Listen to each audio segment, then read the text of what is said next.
I didn't understand those old guys who would spend hours and hours and years even putting together little fake wood and fake drapes and fake rope to build a fake boat inside of a big giant bottle or jar.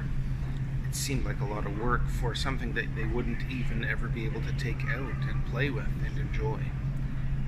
Well, then I saw somebody who put a cube inside of a jar. So I thought maybe I could try the same thing.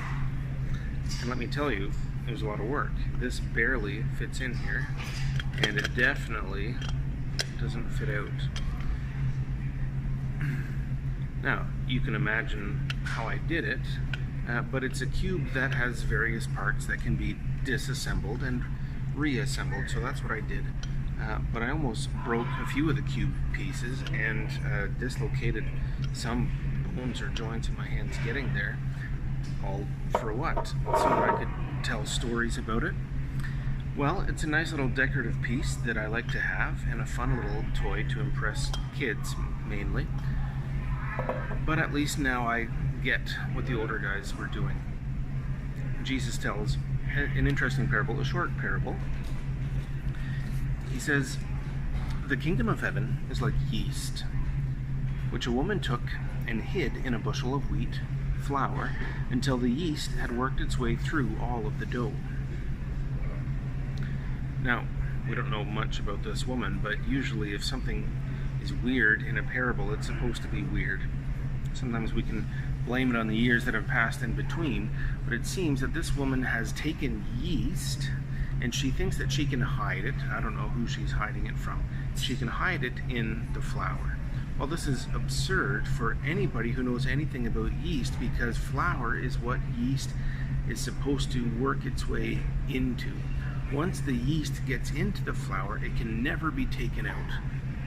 Once you've built a boat inside of a bottle, once you've built a cube inside of a jar, you can't take it out without destroying the cube or the jar or your hand or some combination of the three. So how does this connect to the kingdom? Jesus says the kingdom of heaven is like this woman who hides the yeast there.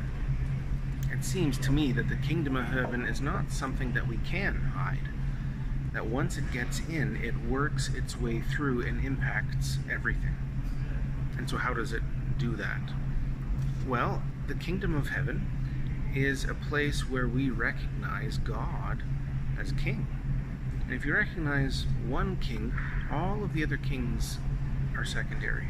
Even the one who lives closest to you, even the one to whom you are paying taxes, even the one to whom you are bowing and offering fealty. And so, if you're worshiping one king, then you're not worshiping all of the others. You might be participating in acts of service and obedience, but if one king is over you, then the rest aren't. So if you're going to live by that kind of lifestyle, that has to work its way through. Then everything that you do suddenly changes, because what you were doing before to demonstrate your loyalty to one king, well, now that king is secondary. So you can still do those things, you can still pay the taxes, you can still participate in the system, but then you're doing it voluntarily. Then you're doing it as a way of participating and honoring your neighbors in the community. But if your ultimate loyalty is to one king, the other kings don't matter. The other ways that the kingdom values live out in our lives is when we start seeing everybody else as parts of the same family.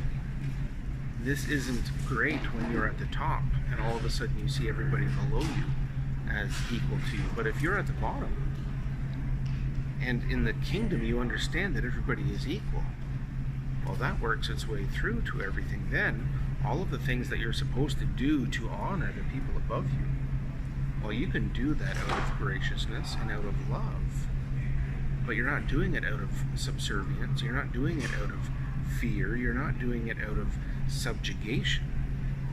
Now you're doing it because you want to do it, because you see these people as equals. that works its way through into everything. Once you put that yeast, once you put those kingdom values into your life, you can't take them back again. It impacts everything. The kingdom of heaven is like this cube. The kingdom of heaven is like those bottles that old men work on to get into their jars and bottles. The kingdom of heaven is like yeast that disappears, works its way through. Once it's in, it cannot be taken out. It cannot be taken back. Those are the ways that the kingdom gets in. And that's what we're supposed to do. Let it get in. Let it change everything. And then everything will be better. Everything will be more delicious and fun. Thanks for tuning in.